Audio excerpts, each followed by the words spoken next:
Assalamualaikum warahmatullahi wabarakatuh. Selamat datang teman-teman di channel ini. Sebuah pertempuran yang mengubah peta dunia Islam.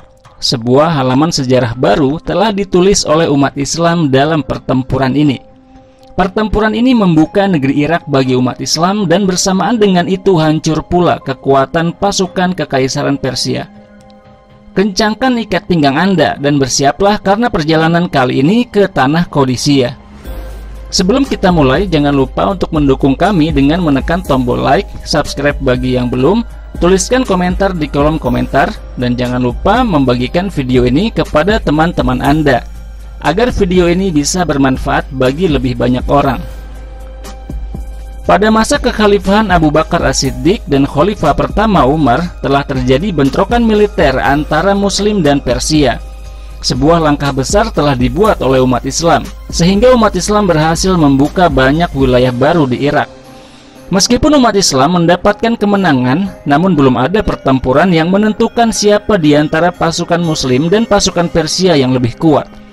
Belum ada pertempuran yang menjadi akhir dari persaingan antara pasukan Muslim dan pasukan Persia.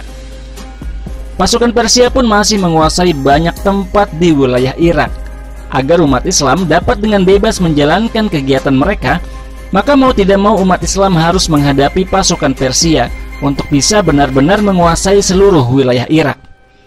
Orang-orang Persia di Irak sebenarnya juga terlibat dalam konflik dan persaingan politik dalam negeri.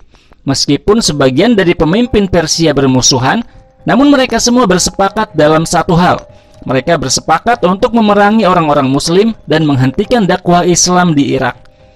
Maka orang-orang Persia pun memutuskan untuk menyatukan kekuatan mereka di bawah kepemimpinan Yazdegerd bin Syahryar. Setelah berhasil menyatukan bangsa Persia, Yazdegerd pun mengumumkan bahwa negara mereka dalam kondisi darurat. Mereka pun menyiapkan pasukan yang besar dengan persenjataan yang lengkap.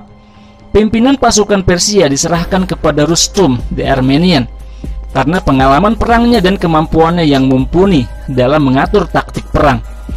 Sedangkan lawan mereka, umat Islam, saat itu dipimpin oleh Amirul Mukminin Umar bin Khattab. Ketika Umar bin Khattab mendapatkan kabar tentang kondisi umat Islam dan perkembangan situasi di wilayah Irak, dia pun memahami kondisi yang ada.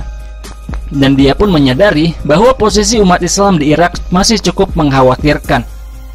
Umar bin Khattab tidak lama setelah itu mengumumkan bahwa umat Islam berada dalam kondisi perang. Panggilan jihad pun dikumandangkan ke seluruh dunia Islam. Umar bin Khattab mengirimkan utusan ke seluruh penjuru dunia Islam dan meminta dari setiap suku utusan untuk dikirim memperkuat pasukan Muslim yang ada di wilayah Irak. Umar pun meminta agar semua pria dewasa yang mampu mengangkat senjata dikirimkan dalam waktu secepat mungkin untuk mendukung pasukan Muslim yang berada di Irak. Maka umat Islam saat itu berhasil mengumpulkan pasukan sejumlah 30.000 prajurit. Umar bin Khattab sebenarnya berniat untuk berangkat sendiri ke medan tempur untuk memimpin pasukan Muslim. Namun para sahabat Nabi melarang Umar untuk berangkat. Mereka pun menyarankan agar Umar bin Khattab tetap berada di Madinah untuk mengatur pemerintahan dan mengirim seorang panglima perang untuk memimpin pasukan di Irak.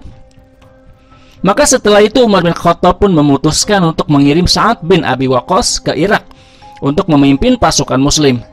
Maka berangkatlah pasukan Muslim dipimpin oleh Sa'ad bin Abi Waqqas. Sementara itu sebagian pasukan Muslim di Irak sudah menunggu kedatangan mereka. Pasukan yang sudah ada di Irak saat itu dipimpin oleh Musanna ibnu Harisah. Beberapa lama setelah itu, pasukan Sa'ad bin Abi Waqqas akhirnya tiba di Shuraf di wilayah Irak. Mereka disambut dengan sangat hangat oleh pasukan Muslim yang sudah ada di Irak.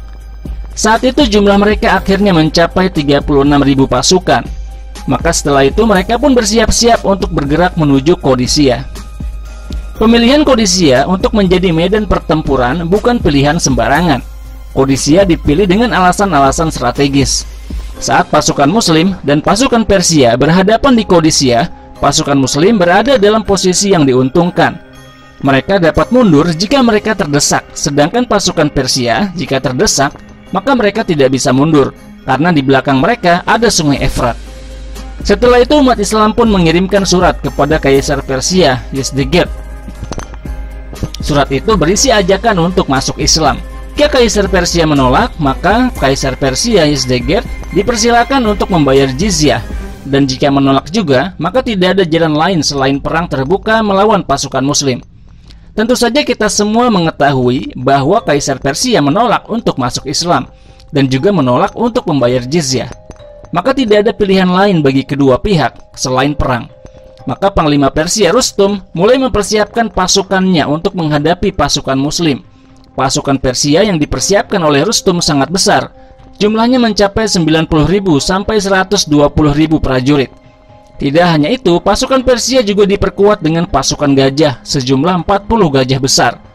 Kita bisa bayangkan sekuat apa tekanan yang akan diberikan oleh gajah-gajah besar itu terhadap pasukan Muslim. Maka hari pertempuran pun tiba. Saat waktu zuhur datang, Sa'ad bin Abi Waqqas memimpin pasukannya untuk melaksanakan sholat zuhur. Setelah selesai sholat, dia meminta pasukannya untuk membacakan ayat-ayat jihad.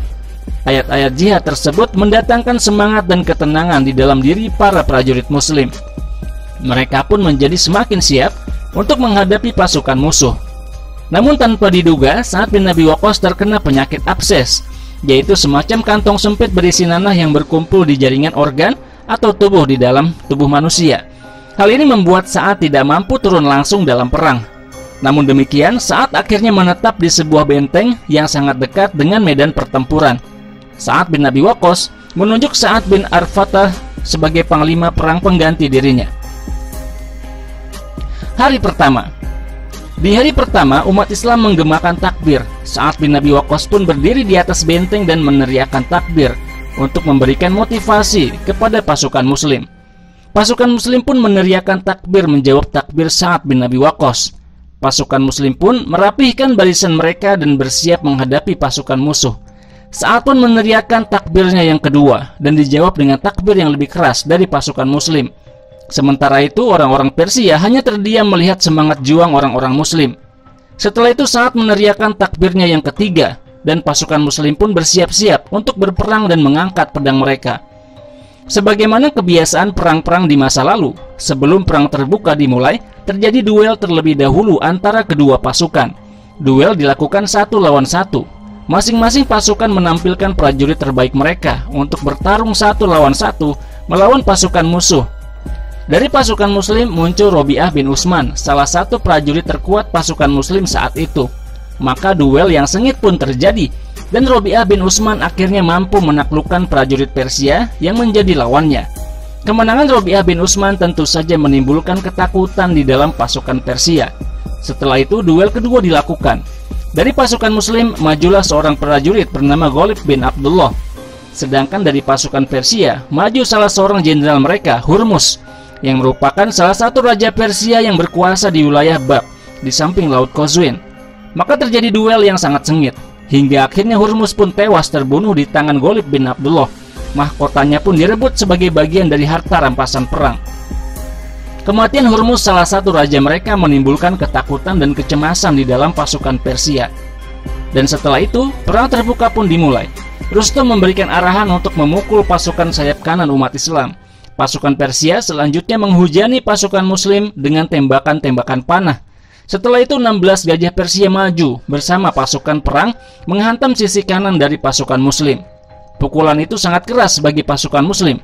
Kuda-kuda pasukan Muslim ketakutan melihat gajah. Kuda-kuda tersebut akhirnya terhenti dan memaksa pasukan Muslim untuk mundur. Sa'ad bin Abi Waqqas menyaksikan kondisi itu dari atas benteng. Maka dia pun memerintahkan bagian tengah dari pasukan Muslim untuk bergerak ke kanan, membantu pasukan Muslim yang mulai terdesak. Pasukan kanan Muslim adalah pasukan Bijailah. Pasukan kanan ini yang paling parah terkena serangan, sedangkan pasukan tengah adalah pasukan Bani Asad. Pasukan Bani Asad pun bergerak ke kanan untuk membantu pasukan sayap kanan umat Muslim. Pasukan Bani Asad cukup kuat menghalau pasukan Persia. Maka orang-orang Persia akhirnya berfokus menyerang dan menghantam pasukan Bani Asad. Asy'ad bin Qais kemudian maju ke arah pasukan Persia. Asy'ad merupakan bagian dari kabilah Kindah. Asy'ad sebenarnya berada di sayap kiri pasukan Muslim. Pasukan Muslim pun merapihkan barisan mereka, sehingga pasukan Persia akhirnya tidak mampu menembus barisan pasukan Muslim. Panglima Persia Rustum tidak bisa beristirahat karena dia harus berhati-hati melawan pasukan Muslim yang sangat sulit ditembus pasukan Persia. Melihat pasukan muslim tertekan, Rustum pun segera memanfaatkan kesempatan tersebut. Tidak lama setelah itu, Rustum memerintahkan pasukan Persia bersama gajah-gajah mereka ikut menekan pasukan sayap kanan umat Islam, sehingga pasukan muslim semakin kewalahan. Sa'ad bin Abi Waqqas menyaksikan bagaimana umat Islam tidak berdaya menghadapi gajah-gajah besar pasukan Persia. Tidak lama setelah itu, Sa'ad bin Abi Waqqas bermusyawarah dengan para sahabatnya untuk mencari solusi bagi pasukan muslim yang ada dalam keadaan tertekan dalam menghadapi pasukan gajah yang sedemikian kuat. Akhirnya Ali Asim bin Umar At-Tamimi dipanggil oleh Sa'ad bin Abi Waqqas. Ali Asim At-Tamimi adalah bagian dari Bani Tamim, suatu kabilah yang terkenal dengan kemampuannya yang luar biasa dalam memanah. Ali Asim At-Tamimi selanjutnya membagi beberapa prajurit dari Bani Tamim menjadi dua kelompok. Kelompok pertama bertugas memanah penunggang kuda, dan kelompok yang lain bertugas memutus pelana gajah agar penunggang-penunggang gajah jatuh dari gajah-gajah mereka. Maka taktik ini pun dijalankan, dan akhirnya umat Islam berhasil melumpuhkan para pasukan gajah dengan taktik tersebut. Perang pun terus berlanjut dan terjadi perang yang sangat dahsyat antara umat Islam dan pasukan Persia, hingga akhirnya matahari pun tenggelam dan kedua belah pihak kemudian mulai mundur dan kemudian kembali ke markas masing-masing. Hari kedua disebut dengan Aghwath. Aghwath artinya bantuan-bantuan, karena pada hari kedua ini datang pasukan bantuan dari Syam setelah selesainya perang Yarmuk. Jumlah pasukan bantuan yang datang ialah sebanyak 6.000 prajurit di bawah pimpinan Hashim bin Utbah. Sebelum 6.000 prajurit bantuan itu datang, sebelum mereka telah datang 1.000 orang prajurit bantuan lainnya yang dipimpin oleh Al-Qa'qa' bin Amr At-Tamimi. Kedatangan Al-Qa'qa' ke dalam arena pertempuran membuat pasukan muslim bergemuruh dalam kegembiraan, karena suara Al-Qa'qa' saja lebih baik daripada 1.000 prajurit. Ini bukan kata-kata saya, namun ini adalah kata-kata Abu Bakar As-Siddiq radhiyallahu anhu. Dan Abu Bakar juga bahkan mengatakan tidak akan dikalahkan pasukan yang di dalamnya ada prajurit seperti Al-Qa'qa'. Ketika Al-Qa'qa' datang, perang sudah dimulai, dan Al-Qa'qa' membagi pasukannya yang berjumlah 1.000 menjadi 10 kelompok, yang masing-masing kelompok berjumlah 100 orang. 10 kelompok ini maju satu demi satu ke dalam medan pertempuran. Ini membuat kesan seolah-olah pasukan bantuan tidak ada henti-hentinya datang memperkuat pasukan muslim. Ketika pasukan bantuan lainnya datang dari Syam, dan pasukan tersebut sejumlah 6.000 prajurit, mereka melakukan taktik yang sama. Ini membuat orang Persia merasa bahwa pasukan bantuan yang memperkuat pasukan muslim tidak ada habis-habisnya. Al-Qa'qa' kemudian maju ke medan perang. Dia pun meminta pasukan Persia untuk melakukan duel 1 lawan 1. Maka majulah salah satu jenderal Persia bernama Bahman, seorang jenderal yang memimpin sekitar 20.000 prajurit Persia. Tetapi Al-Qa'qa' dapat mengalahkan Bahman dengan mudah. Kekalahan Bahman dalam duel membuat pasukan Persia terpukul. Selanjutnya seorang prajurit Persia bernama Al-Fairuzan muncul. Al-Fairuzan adalah seorang jenderal yang memimpin 24.000 prajurit. Dia pun bergerak menghadang Al-Qa'qa'.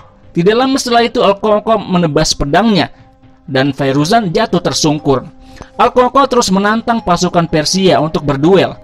Bahkan disebutkan oleh At-Tabari bahwa dalam perang Al-Qadisiyah, Al-Qa'qa' seorang diri melakukan duel sebanyak 30 kali, dan dalam 30 duel itu dia seorang diri menghabisi 30 prajurit Persia. Duel berlangsung hingga siang hari, dan saat terjadi duel tersebut kedua pasukan tidak bertempur secara terbuka. Barulah setelah zuhur, perang terbuka dimulai. Kedua pasukan pun maju ke medan pertempuran dan terjadi perang yang sangat sengit antara kedua pasukan. Dalam pertempuran di hari kedua ini, pasukan muslim mendominasi pertempuran. Pasukan muslim membuat taktik baru dengan memakaikan topeng yang menyeramkan kepada kuda-kuda mereka, sehingga kuda-kuda Persia menjadi takut melihat kuda-kuda pasukan muslim. Pertempuran berlangsung terus-menerus sejak waktu zuhur hingga tengah malam dan berakhir dengan kemenangan pasukan muslim. Hari ketiga.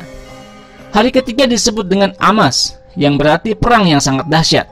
Pada hari ini, pasukan muslim memakamkan para syuhada mereka, dan di malam harinya sebelum hari ketiga, Al-Qa'qa' sempat mengumpulkan sebagian pasukan muslim untuk memberikan pengarahan tentang taktik di hari ketiga. Dan di hari ketiga, pasukan muslim menjalankan taktik yang sama dengan hari sebelumnya. Pasukan muslim dibagi ke dalam kelompok-kelompok kecil. Masing-masing kelompok berbaris. Satu kelompok berada di belakang kelompok yang lain, dan semua meneriakkan takbir yang bergemuruh. Pasukan Hashim bin Utbah juga melakukan taktik yang sama, dan perang di hari ketiga pun dimulai. Pasukan Persia kali ini membawa kembali pasukan gajah mereka setelah mereka menyiapkan pasukan gajah tersebut di waktu istirahat mereka. Sa'ad bin Abi Waqqas bertanya kepada para sahabatnya, bagaimana cara melumpuhkan pasukan gajah? Di mana titik lemah mereka? Para sahabatnya pun mengatakan bahwa kalau pasukan muslim ingin melumpuhkan pasukan gajah, maka pasukan muslim harus menyerang mata dan kelopak mata gajah-gajah tersebut. Maka Sa'ad bin Abi Waqqas kemudian menugaskan Al-Qa'qa' dan Asim bin Umar untuk menyerang mata gajah yang paling besar, yaitu gajah yang berwarna putih. Kemudian Sa'ad mengirimkan perintah kepada Mal dan Rubail dari Bani Asad agar mereka menyerang gajah yang memiliki kudis di tubuhnya. Maka akhirnya Al-Qa'qa' dan Asim berhasil menyerang gajah yang putih, dan Rubail dan Hammal berhasil menyerang gajah yang berkudis. Maka gajah-gajah tersebut berteriak dengan sangat keras. Kedua gajah ini akhirnya berlari dengan brutal dan merusak barisan pasukan Persia. Gajah-gajah lain pun mengikuti dua gajah itu, dan dua gajah itu bahkan berlari jauh dan menyerang kota Madain, salah satu kota di Irak.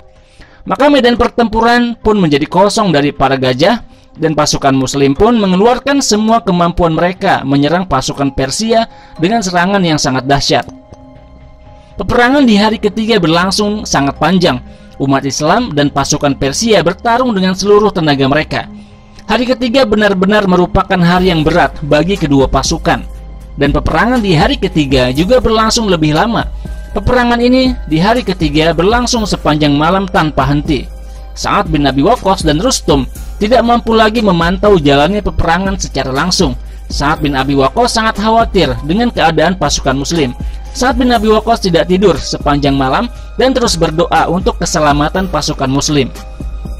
Hari keempat, hari Qadisiyah. Inilah hari Qadisiyah yang terjadi pada 14 Sya'ban tahun 14 Hijriah. Semua pasukan sudah bersiap-siap di pagi hari itu. Sebelum perang dimulai, Al-Qa'qa' mengatakan kepada pasukan muslim bahwa kemenangan akan terjadi dalam beberapa jam lagi. Pertempuran hari keempat ini merupakan pertempuran dengan kekuatan penuh. Seluruh pasukan muslim dan seluruh pasukan Persia turun ke medan pertempuran dengan barisan yang sempurna. Posisi pasukan muslim diuntungkan karena pasukan Persia di belakang mereka ada sungai Efrat, sehingga saat mereka terdesak mereka tidak bisa menghindari pasukan muslim karena di belakang mereka ada sungai. Al-Qa'qa' kemudian membuat strategi khusus pada pagi hari itu, yaitu dengan membawa sekelompok pasukan muslim untuk menembus bagian tengah dari barisan pasukan Persia. Dengan menembus bagian tengah dari pasukan Persia, Al-Qa'qa' berniat untuk menghabisi panglima mereka, yaitu Rustum. Dengan demikian, pasukan Persia akan kehilangan pemimpin dan akan lebih mudah ditaklukkan. Bersamaan dengan pergerakan Al-Qa'qa' menembus bagian tengah dari barisan pasukan Persia, pasukan muslim di sayap kiri dan kanan juga bergerak maju menerjang pasukan Persia. Al-Qa'qa' pun bergerak bersama 3.000 prajurit untuk menembus jantung pertahanan pasukan Persia. Meskipun Al-Qa'qa' berhadapan dengan pasukan Persia yang di bagian tengah jumlahnya mencapai 20.000 prajurit, namun Al-Qa'qa' tidak gentar sedikit pun, dan dengan izin dan kehendak Allah, Al-Qa'qa' dan pasukannya berhasil menembus barisan tengah pasukan Persia, dan sedikit demi sedikit pasukan muslim mulai menekan pasukan Persia, dan pasukan Persia sedikit demi sedikit mulai kewalahan menghadapi serangan-serangan pasukan muslim. Kondisi lokasi yang sempit dengan adanya sungai di belakang mereka juga membuat pasukan Persia tidak leluasa untuk bergerak.